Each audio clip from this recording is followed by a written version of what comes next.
All right, let's jump in. Thanks again for joining us. We're excited to go through the content today. Before I kick it over to my colleague, Steve, I'm going to go through just a couple of housekeeping items.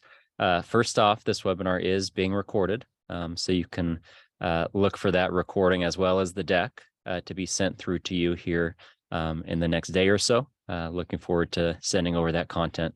If you have any questions that come up throughout the session, feel free to put those in the Q&A section of your Zoom window.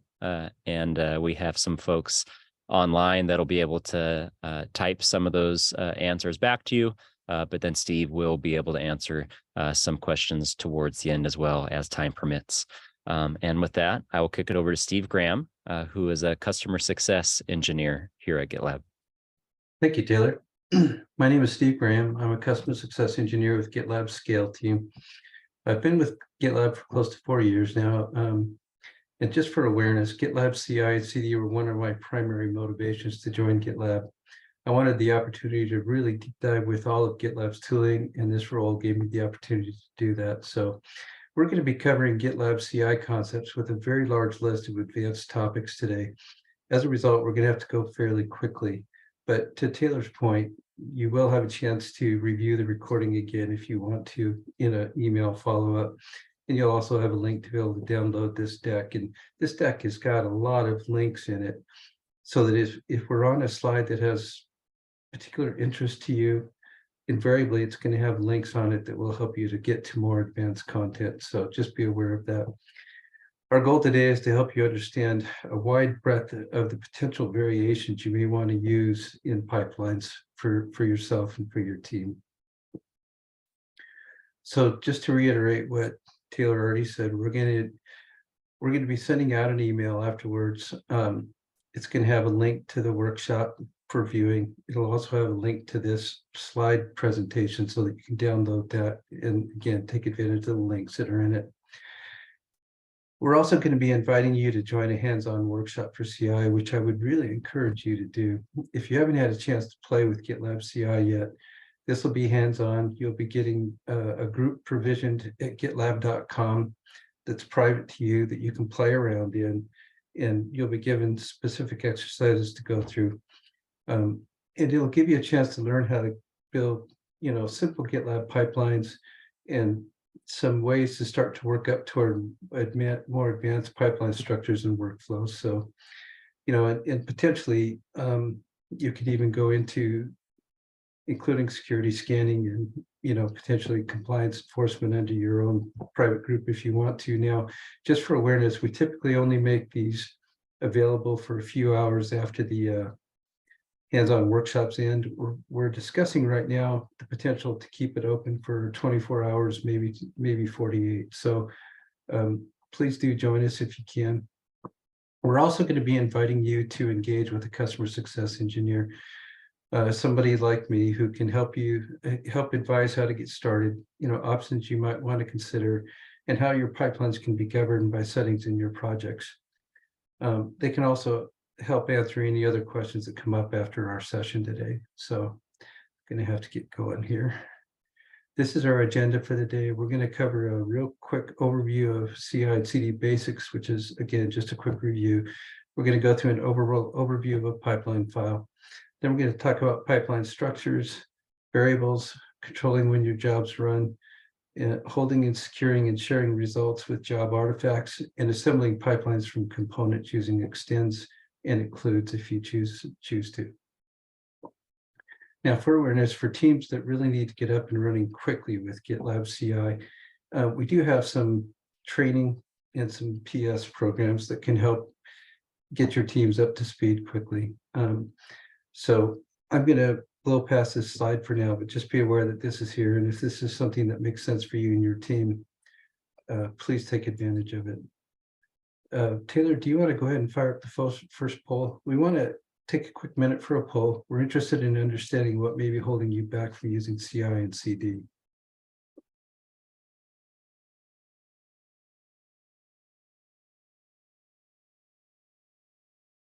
And Taylor, if you wouldn't mind, just give me the green light when we're ready to go. Yeah, responses are coming through on that. Okay. All right. then let's move on. I'll leave it open just for a minute too, but okay. Go ahead. Yeah. It's a single question, folks. That's all. It's not a series of questions. So we're just interested in understanding what's primarily holding your team back from maybe diving more immersively into CI. So let's start covering CI and CD basics. This is GitLab Flow. This is a picture of GitLab Flow, which is, roughly analogous to Git Flow or GitHub Flow, although we have our own unique variation of it, and where GitLab CI fits into it. So as you can see, somebody creates a milestone, creates an issue, assigns the issue out, they create a merge request, and then they start to iterate and work in that merge request. There might be a team of people working in there, it might be a single individual. And then during the course of that work, they're going to, every single time they push code, they're going to want to be able to see some kind of pipeline. And so since they've already got a merge request open, they'll be able to see a pipeline, see the testing, they can fix anything that is potentially broken or needs to be resolved. And that's an iterative process that just keeps going until they're ready to merge the merge request. And in every commit, they're going to have a new pipeline running. And then at some point, if they need to release this to production, for example, they'll have a review app that they can get into and look at, make sure everything's what they need it to be. And then at some point, if their merge is accepted, they can release it out and deploy it. And this is possible to do with pipelines. It's just all in how you configure them and how you set your rules up, stuff like that. So GitLab CI and CD, again, it starts with your code, your commit. You can put build tests in there, you can put builds in there, you can put unit tests in there, you can put integration tests in there. And then you also have the ability to create a package if you need to. That might be a container. It might be an actual Linux package that's held in GitLab for use downstream. And then you can review it. You can put it on staging somewhere. You can release it to production with CD. So one thing that's not covered in here is security testing, but just be aware that that's one option that can be parallel to the unit tests if you want to do it. So if we talk about the anatomy of a GitLab CI and CD build, we've got a pipeline, which is a set of one or more jobs, optionally organized into stages. Stages can be thought of as analogous to columns in GitLab's pipeline view. And these are a collection of jobs that all run in parallel, subject to the availability of runners. So if you only have one runner and it can only do one job at a time, it's going to go sequentially through that list in the stage. But if you have, a couple dozen runners out there and not that many jobs can all fire up in parallel, which is wonderful.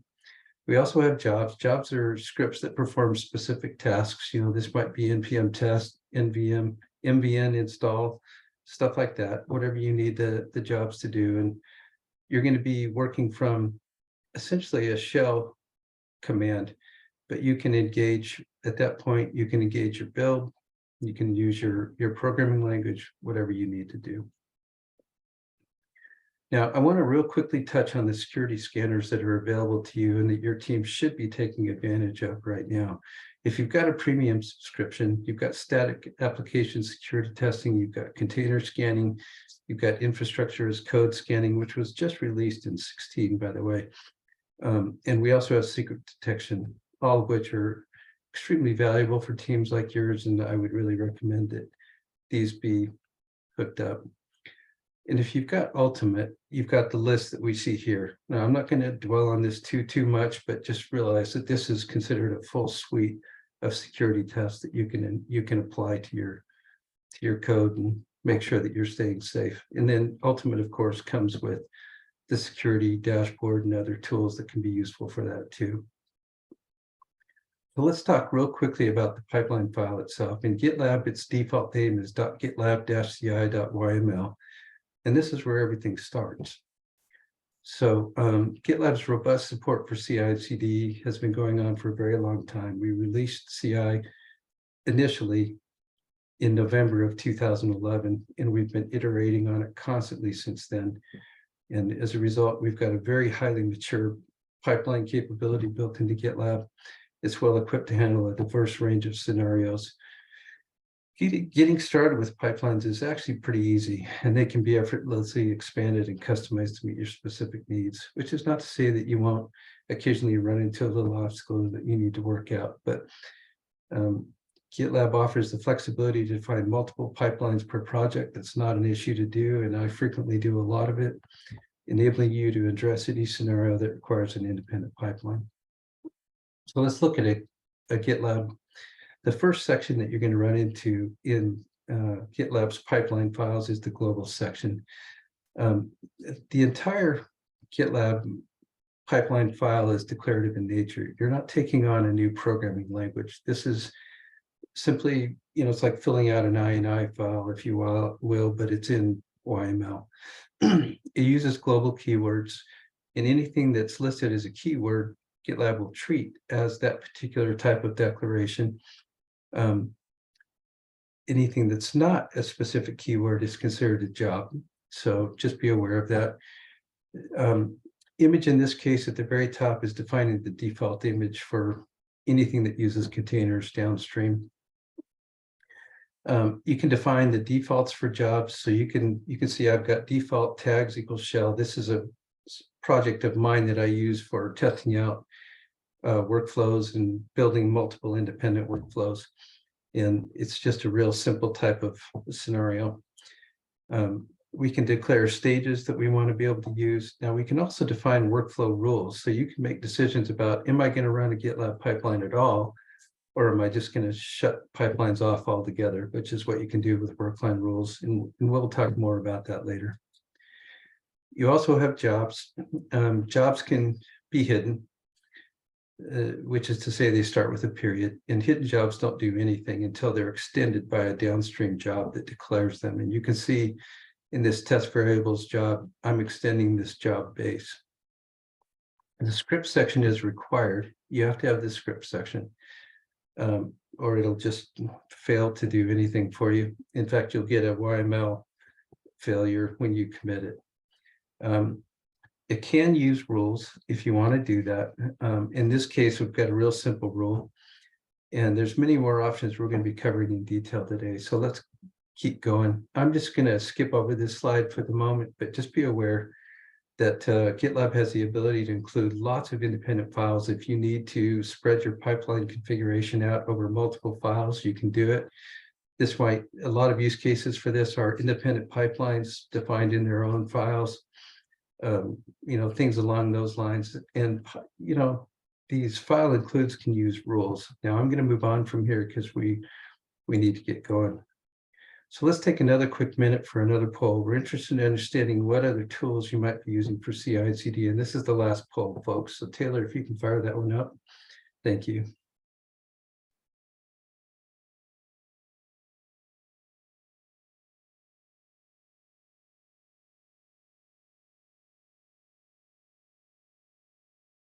We appreciate you taking the time, folks. It helps illuminate us and helps us understand what else is out there. Now let's talk about pipeline architectures. These are the variants on how you can assemble a pipeline, what you can do with it. The building blocks of your pipeline are just the basic pipeline. We have directed a cyclic graph, which allows you to create relationships between jobs that subvert stage order. We have parent-child pipelines, which is a way to launch an independent pipeline in the same project. And we have dynamic child pipelines, where you can create dynamic YML if you want to. We also have multi-project pipelines, which is a good use case for mono repos that have been broken out into separate components. Those separate components, whenever they push an update, can tell the main assembling project to fire up a pipeline if they need to. So let's talk first about basic pipelines. Let me go back to that real quickly. It's the simplest pipeline in GitLab. Jobs run independently, sometimes on different runners. All jobs in a stage have to complete successfully before proceeding to the next stage. and you can control pipelines with pipeline options. So here's an example of a real simple one. The columns that you see are the stages that have been defined in GitLab's pipeline files. You can see we've got a build, a test, and a deploy stage. And also notice that this job has an allow failure equals true. So this job which failed, test B, is not stopping the pipeline. This is a setting that you can configure. You can configure it to be allow failure false, in which case this would stop the pipeline. Nothing would run after that particular test had failed. Or you can allow it to fail in cases where you just want to be able to review it, come back and iterate on it again. And then we've also got the ability to set jobs to be using a when clause of manual. And that means that somebody's got to come in here and manually start that particular job. You can also restrict who can do that manually. So just be aware that those options are available to you. Other options that are available are when delayed. You can actually start a job 2-3 hours after the job becomes eligible to run. If you want to do that, you can do it 15-20 minutes later, whatever makes sense for you. You also have the option for when on failure, which means if some previous job stopped the pipeline, it's got the ability to, or even if it's allowed to fail, some previous job, that gives you the ability to fire up a job that's specific to addressing failures. And then you have when always, which just runs unconditionally all the time, anytime there's a pipeline. Now let's talk a little bit about directed acyclic graphs. This is a method of creating job dependencies that allow you to subvert our normal stage orders and run jobs when they're optimized and ready to go. So dependent jobs can proceed to the next stage without waiting for other jobs in the stage to finish. So if we look at a job here, and the scenario that we're seeing here we've got a build for Android, we've got a build for iOS, but the test for Android doesn't have to wait for the build for iOS to complete, because in normal stage order, everything in that stage has to complete before the next stage and its jobs will start to run. And so what you can see here is we've declared needs, and Android has needs build Android, which is the name of the job. And then it can run as soon as that job is available and has completed. So this gives you a way, I've seen projects that had Windows, Linux, Mac OS, iOS, and Android components all assembled in the same project, and they would be testing all of them. So this gives you a way to subvert the need to wait for everything else to build, and then be able to move immediately to do the testing you need to do. Now, when you use that needs keyword, you're going to be building this acyclic graph capability that GitLab can actually display for you. And this is under the needs. So if you go to the pipelines in a project and you go to the needs tab at the very top, you'll be able to see all the relationships between the jobs.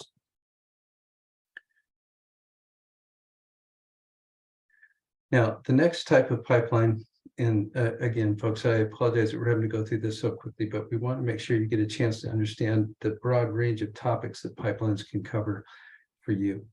Parent-child pipelines give you the ability to launch an independent pipeline in the same project.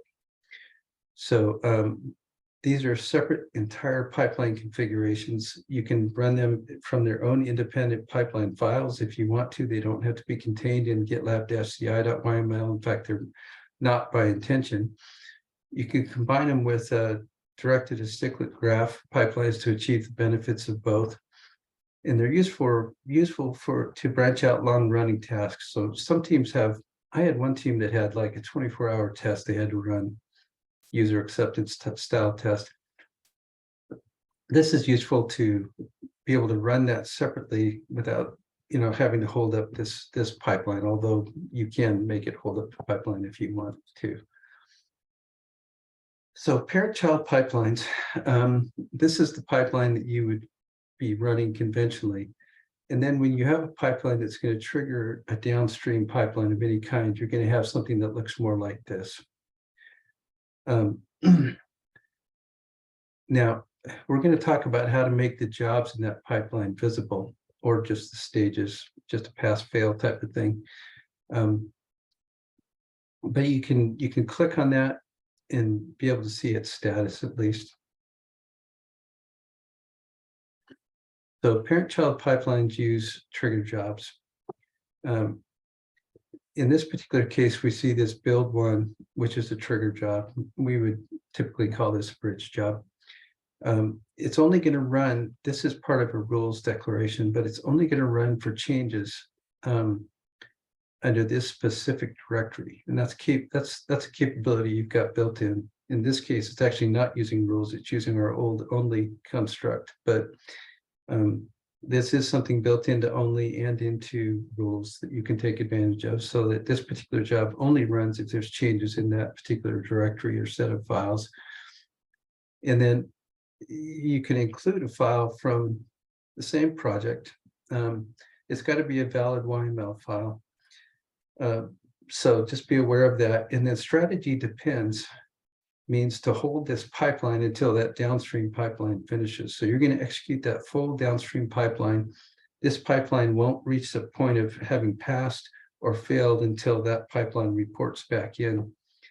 But it also, this is also the keyword that exposes the jobs in the upstream pipeline. So when you click on the trigger job in the upstream pipeline, you'll be able to see the jobs in the downstream pipeline. So just be aware of that as well. So let's talk about dynamic pipelines. This is the same concept again. This is a child pipeline that runs independently. But dynamic, the idea in dynamic is that it's not declared in a pipeline file. It's actually created as an artifact by a job running in your pipeline, and then used by a downstream job.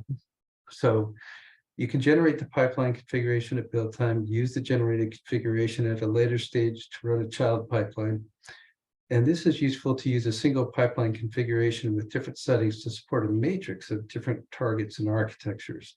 So if you've got this kind of need, know that this capability is built in and you do have the ability to take advantage of it. And then this is a job that sets up a dynamic pipeline. And what you can see here is that we're generating an artifact.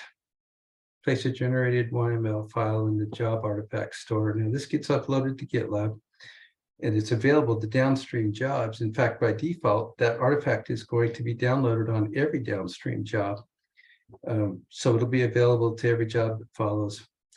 And then you reference it later in this bridge job. So in this particular case, we're declaring the generated config.yml.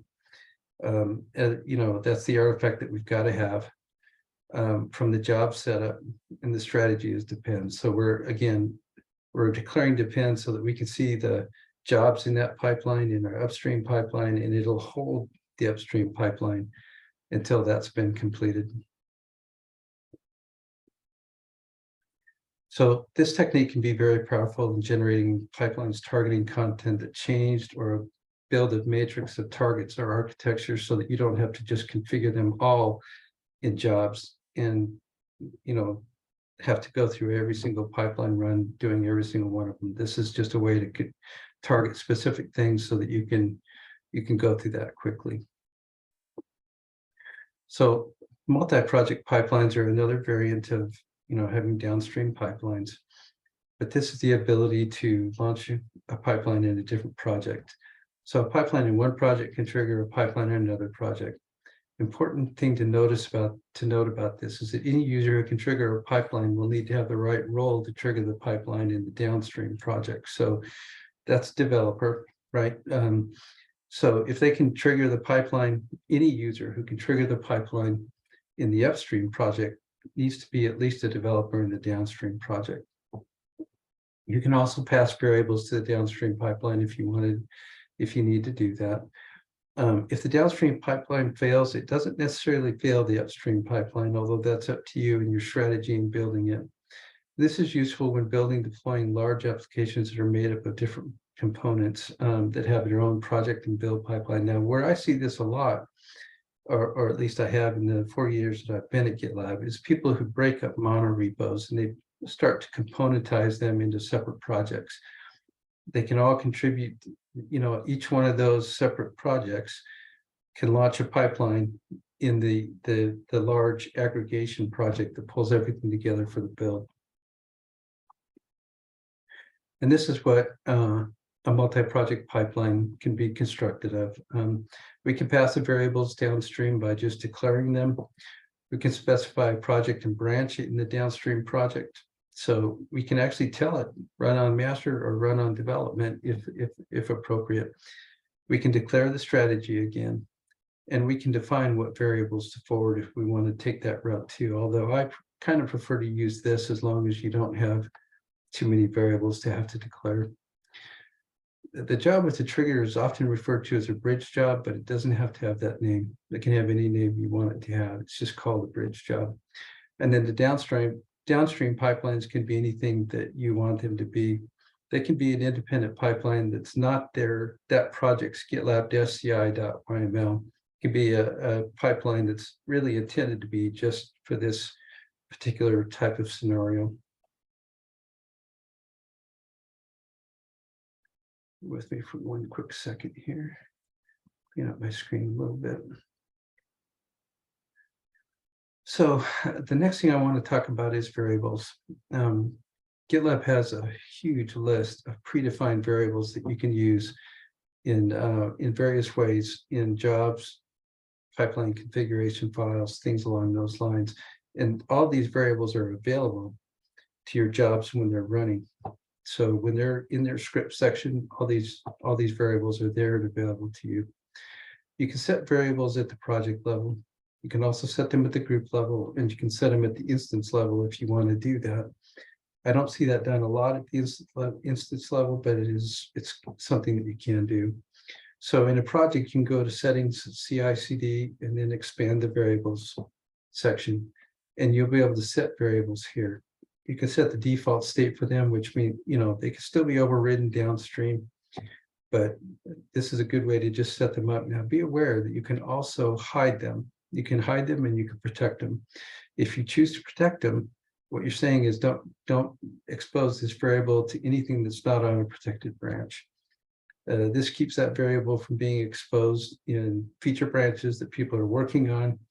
And it's just not available unless the pipeline is actually running on a protected branch. And you can also mask it so that if somebody tries to echo it, it can hide it. Now, be aware that the mask is subject to a regex filter. And if it doesn't pass that particular filter, we won't be able to hide it. But you can test it by just putting whatever you need to put in there and then seeing if it can mask it. So variables entered for the pipeline run. So be aware that if you go to GitLab CI/CD default page, which is pipelines, there's a run pipeline tab at the very, very top. And that gives you the ability to create any variable you want. You can create a variable, define its name, its key and its value. And then be aware that you can also do the same thing using pre-constructed URLs. So if you've got a place where you can keep specific types of URLs that people will correlate to manual pipeline runs and variables that you need to set. You can actually set that in the URL that's being passed in. The premise being, of course, those users have to be logged in, members of that project, and able to run a pipeline. But it is possible to do this. So variables that are defined in CI configuration look like this. And again, this is a global setting. So variables, global bars, test, and then the build job, as you can see, takes advantage of its own environment here, variable that it sets, and then it just echoes those out. But you can set them both in the job and as a global for the entire pipeline. If it's a global on the entire pipeline, all the jobs are going to inherit it. So just for awareness. All right, so there's also inherited variables. You can see in this particular case here, we're building a .env file. It can be any name you need it to be, but it's got to end with the .env, and it's got to be tracked as an artifact. And that way it'll show up in every downstream job. Now, if you you can see that in this particular case, we're declaring in this deploy job, we're declaring the same build variable that's being declared in the .env. But if we echo it out, it's going to say value from the build job, because that's what's being declared up here in the .env. And the .env is going to is the last input on variables for a job. So it's already after any variables been declared globally. It's after any variables been declared in the job. And at that point, you know, it's overwriting everything that came before it. So just be aware of that. Now, the important thing to realize about these .env files is they can't be used in rules. They can't be used in rules anywhere in GitLab, because they don't exist until the script section actually starts firing up. At that point, these .env files are available. And this is how variables are processed. This is the order of precedence going from bottom to top, top having the highest precedence. So just be aware that, you know, values for this run that you can set with triggers. You know, you can run GitLab pipelines from the API. You can run them from the web on the run pipelines page. You can make scheduled runs if you want to take that route. And each of those have the ability to set values for variables. So values for this run, values configured is in the project grouper instance. So this would be a value that you set in the project or in a group above it or in the instance. And then there's the values inherited from previous jobs and stages. Now, the values configured in the grouper instance are going to have precedence over that. Values that are set in the YML, typically where you would set the default state for these. And then values from GitLab at the very bottom. These are our predefined variables that we populate, and there's a pretty healthy list of those. So let's talk a little bit about rules. Rules are a place where we can take advantage of these variables. So when are pipelines run? Pipelines are run for new commits, and you create a new branch, you create a new tag, new merge request. And then, by the way, when you create a merge request, it's always based on a branch. So every single time you recommit to that branch, in the context of a merge request, you're going to get a new pipeline. So just be aware of that. You can also trigger them manually, like I said, by going to the project CI/CD pipelines page, which is the default page, and then running the run manual. You can do it with an API call if you want to do that, but you can also set up scheduled pipelines. And so a lot of projects like to do this just to check the current state, security state of maybe a container that they built to run their projects in, or upstream dependencies, things along those lines, just to make sure that everything still looks good. And they'll tend to run those nightly or, you know, a couple times a week, just whatever works best for them. So let's talk about the basics of rules. Rules have, you know, there's job name, obviously, only on web run. We've got a new rules block, and this is a keyword for jobs. Rules, you know, I can't remember the name of that, forgive me. And then the dash is the start of an array in YML. So we can have multiple rules for any independent job if we want to. In this case, we're just testing one thing. If CI pipeline source, which is a predefined variable, equals web, which is, by the way, the run pipeline capability from GitLab's default CI/CD page. If it's that, then this is going to run. It doesn't have to make any further declarations beyond that at all. It's going to default to what's called when on success, and that means as long as everything before it passes, you know, any job that precedes it passes and doesn't stop the pipeline, it's going to go ahead and proceed. So this job will only run when the pipeline is triggered from the web. So if you do a commit, we're not going to pre-populate the CI pipeline source equals web, and it won't run for that scenario. So this is a quick reference of the various operators, clauses, the results you can try to capture, and then when options you can use. We can use if, we can use changes, which again is something in the commit has been changed. It can be a directory, it can be files, it can be individual files, and there's a few different ways to construct that.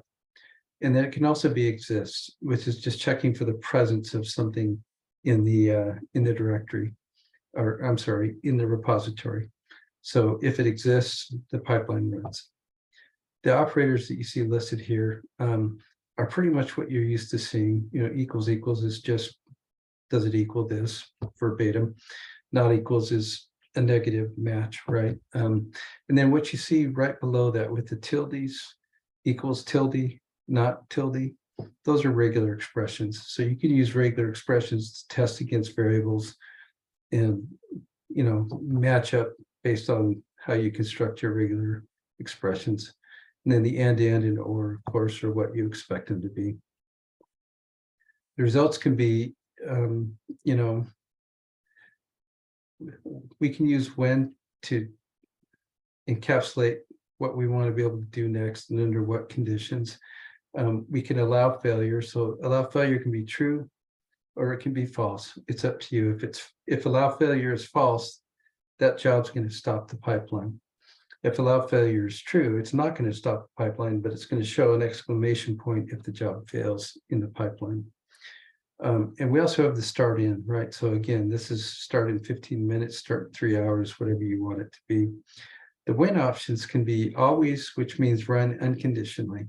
If you put it below a rule, that means as long as that rule is there, always run no matter what. We have the ability to do negative matching on rules with the when never. So you can create a rule that matches something you don't want that job to run in. And you can say when never, and then that job is completely excluded from that particular rule set. We do have the on success and on failure, which just means as long as everything preceding this job has passed or is allowed to fail, on success will let you proceed and that job will run. On failure is the reverse case, and something has failed and we got to go back and see if we can do some cleanup or something along those lines. We also have the manual. Somebody's got to manually trigger that. And again, you do have ways to set who's allowed to trigger that. So if you're using protected branches and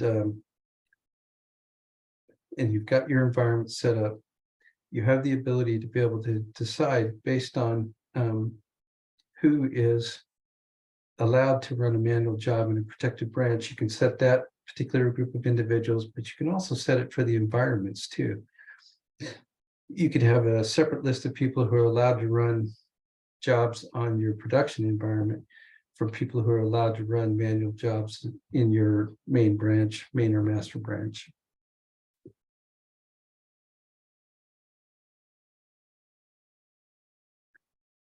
So let's take a real quick look at an example rule here.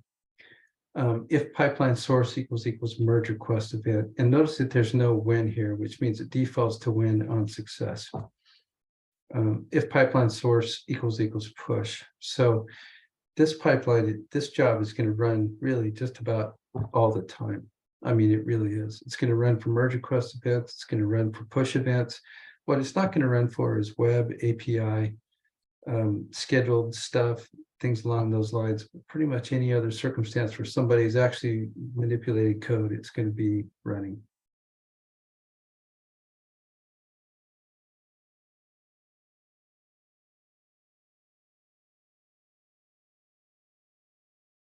So here's another example here. If CI pipeline source equals merge request event, this is a negative match. This is an example of a negative match. That's a case where we don't want this particular job to run ever. So we put a when never there, and that becomes a negative rule that excludes this job from running. And the same thing is true with CI pipeline source equaling schedule. So if somebody's scheduled a pipeline run, we don't want this job to run. But in all other circumstances, it's going to run as long as nothing stops the pipeline. again, this is what on success means. If you want it to run unconditionally, you would use when always. So on success just means everything succeeded up until this point. All right, in this particular job, it's a manual job. As you can see, it's got when manual down here, but it's only going to run if var equals some string value, right? So you're testing some predefined variable. It's got to have this exact string value. And then again, only if there's changes to the Docker file itself or to the Docker/scripts directory or contained files in that directory. So if those things have been changed and this variable equals the string value, then it's going to create a manual job. And similar scenario here. In this particular case, they're checking to see if the commit branch is main. And you also have a way to check to see if it's a protected branch. So just be aware, or I'm sorry, the default branch. You have a way to check to see if it's the default branch, which I'm assuming main is in this case. So just know that that's another variation on this. And in this particular case, somebody has set this to be delayed, and it's going to start in 3 hours. So as soon as it becomes eligible to execute, from that point on, a timer is going to start to tick out for the duration of 3 hours. And then it's allowed to fail. So I'm not sure what this job would be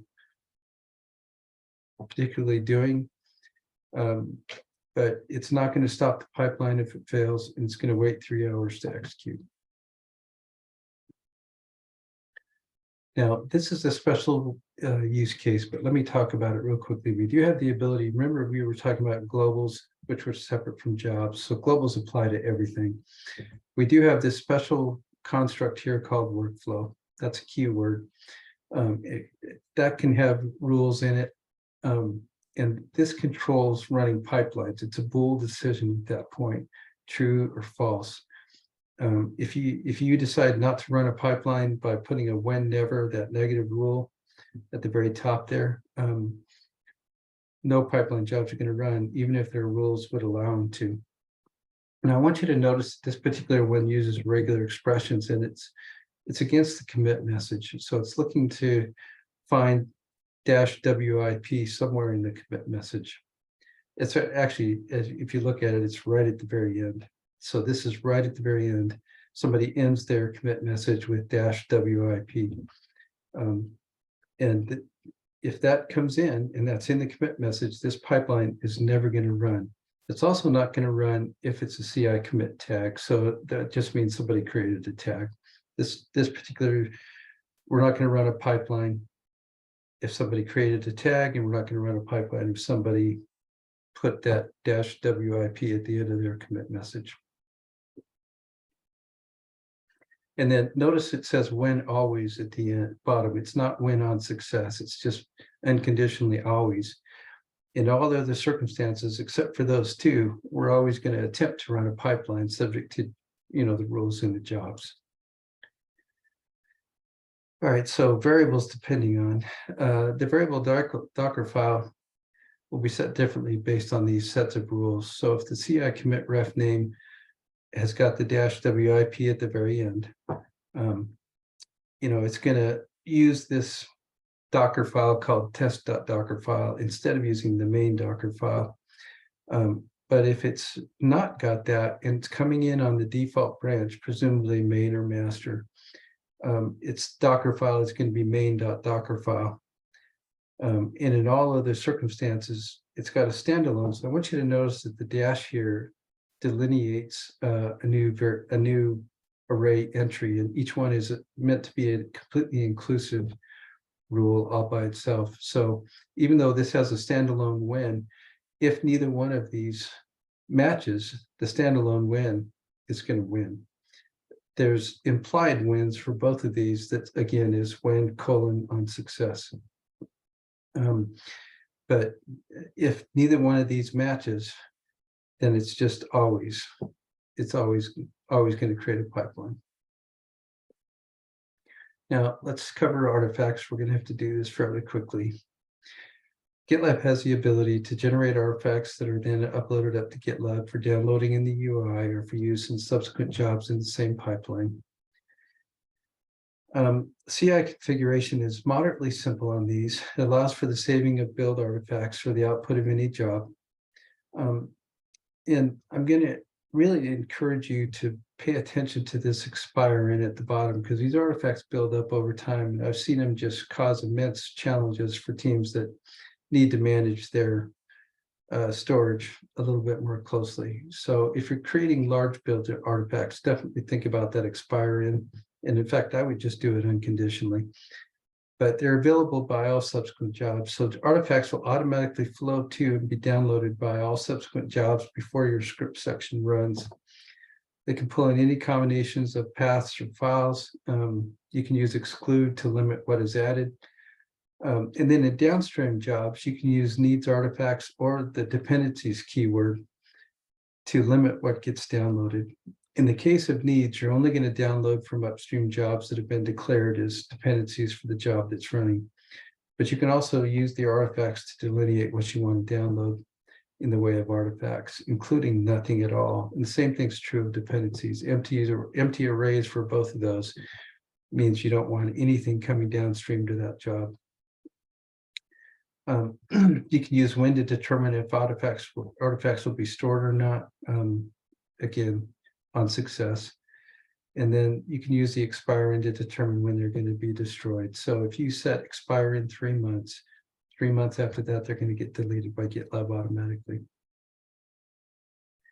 If you want to download an artifact in GitLab, on the pipeline page, you can download all of the artifacts for a pipeline using this little download icon over here on the upper right. On the job page, if you want to go to the jobs page, you can download them for individual jobs. And then on a specific job, you can do the same thing. You can download it and you can go into the artifact browser for a job if you want to do that. GitLab by default is going to archive all the artifacts created by a single job, and it's going to upload them back to GitLab. And at that point, if you don't use the artifact browser, the only thing you can do is download that entire thing. But if you use the artifact browser, it'll open up the archive file, and you'll have the ability to pick individual things that you want to be able to download. Now, artifact administration in a self-managed GitLab instance, these artifacts can be stored on local storage, so block-mounted storage or NFS, whatever you've got there. They can also be in object storage, and you can configure them to use something like S3 if you want to do that.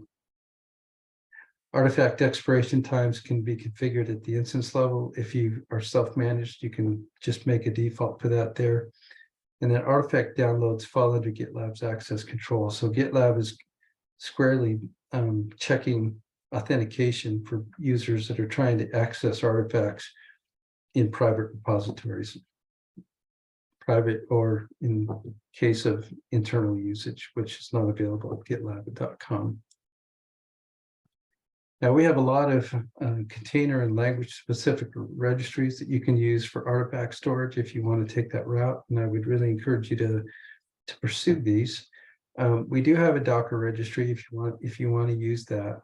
You can store your Docker registries right there in GitLab, presumably close to your runners, so that you're not having to lean into GitHub or something like that to store your Docker registries. We also have a dependency proxy. Now, be aware of what this is. This allows you to cache containers in GitLab itself coming from external sources. So GitLab makes a call out to GitHub, and it's going to cache that version of the container that you're asking for so that subsequent calls to it don't have to go back to GitHub again. It also speeds those jobs up because we're not having to traverse the internet, right? So we've got a long list of different types of package registries that are available to you here. And I would really encourage you, if you need to build packages or Dockers containers, to go to this documentation and take a quick look at it. Now, let's talk real quickly about dependencies. This is another one of those keywords you can use to reduce the number of artifacts being passed into a job from a previous job. You can improve the job performance this way, especially if you've got jobs that are building very large artifacts that have got to be downloaded on subsequent jobs. And by default, remember, they're going to be downloaded on every single job that comes after them. This is a way to improve job performance. If a job doesn't need any of those artifacts, you give it an empty array, and no artifacts will come to that job. But again, you're using the dependencies keyword that you see listed right here. It's using the build OSX artifacts. So it's going to declare that, and then it's only going to get those artifacts. Same thing true here. But remember that if you've got a job that doesn't depend on any of those artifacts at all, it can also be an empty array, which would be just nothing coming after here. So if you've got an empty array, no artifacts are going to pass to that job at all. Now, this very last section, I'm going to have to move through this fairly quickly. We're going to talk real quickly about includes and extends. These are two ways of reusing code over and over again in pipelines and creating, higher maintainability in the way that it's all constructed. So include is the first thing we're going to talk about. This is a way to include pipeline files from potentially other projects if you want to do that, something we actually encourage you to do. If you've got a pipelines team that specializes in this, they might want to set up, a project that just has their templated pipelines that other pipelines can use if they want to do it. And you can include them from GitLab-ci.yml. Now there's another way to do it too, but this is the most common way to do it.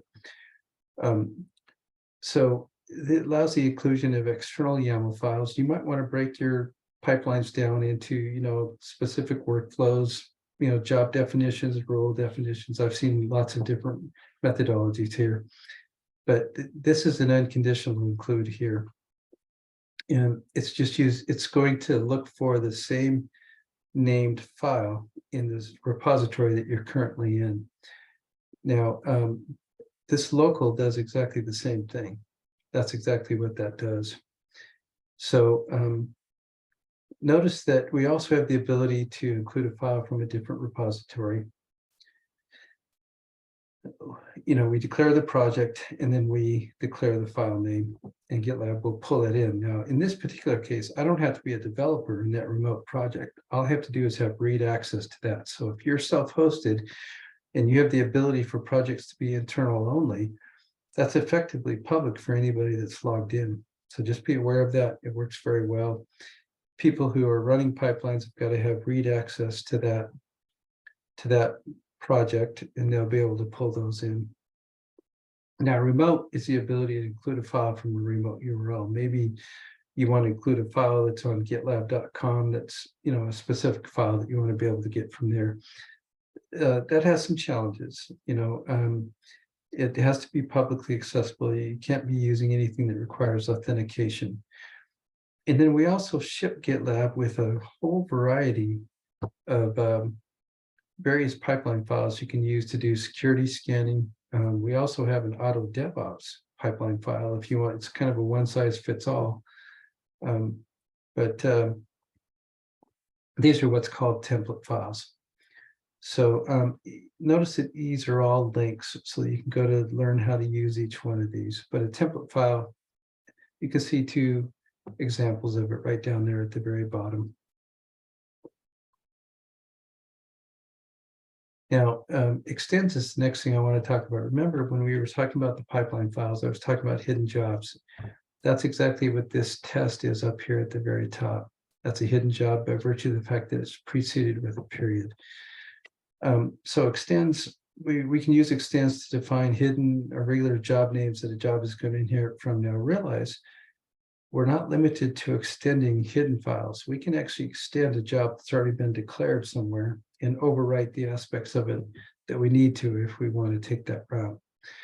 So we don't have to extend just hidden files. We can also extend, as you can see here. Oh, you know what? That's not showing us, but we can actually extend regular jobs too, not just hidden ones. It's an alternative to YML anchors. If you've ever used YML anchors, they're a little bit ugly. They work well, but they're a little bit ugly. It's a little more flexible and readable. It performs a merge. So every time, and by the way, we don't have a declared limit on the number of extends. We do have a limit on the multi-level. So this job extends that job, extends that job, extends that job. But in a single job, we can have 3 or 4 extends in our extends line right here. And one of the ways I like to do this is I like to define rules in one hidden job. I like to define job script content in another hidden job, and you might find another application for something else too. So just be aware, you can do multiple extends, but they're going to go in the order that they're included. And each one is successfully going to override its predecessor. So it's good to make sure that they're not going to conflict with each other. And again, it can merge the hidden jobs, or it can merge from regular jobs. We can use includes and extends together, so be aware of this. We can include a file, pull it in, and it's got a hidden job in it, or it's got regular jobs declared in it. And we can go ahead and use that to extend a downstream job. As you can see, that's happening here. This use template extends this template that's a declared hidden job here. So in the interest of trying to get to some time for questions, I'm going to go ahead and end it here, but I want you all to be aware. Remember that you're going to have access to this entire presentation in a follow-up email. You're also going to have access to the recording, but there's 5 or 6 appendixes that I put at the very end. These are slides that ended up making it too busy and run too long. So I pulled them out, put them in there. And then there's also some just documentation slides if you want to, just suggestions for documentation that can be useful for you. So just be aware that those are there, and I would really encourage you to download the slide presentation deck. Thank you, Steve. Happy to do it. I just launched the just a quick feedback poll. We'd love to get a little bit of feedback from you all. Just a couple of quick questions there, and I think we may have time for maybe one question, Steve, before we wrap up. So here's one: can a rule target the name of a tag to ensure release tags get an appropriate pipeline? Yeah, it absolutely can. So let me grab one here real quickly. I think I've actually got one here. Let me take a quick look. Oh yeah, here it is.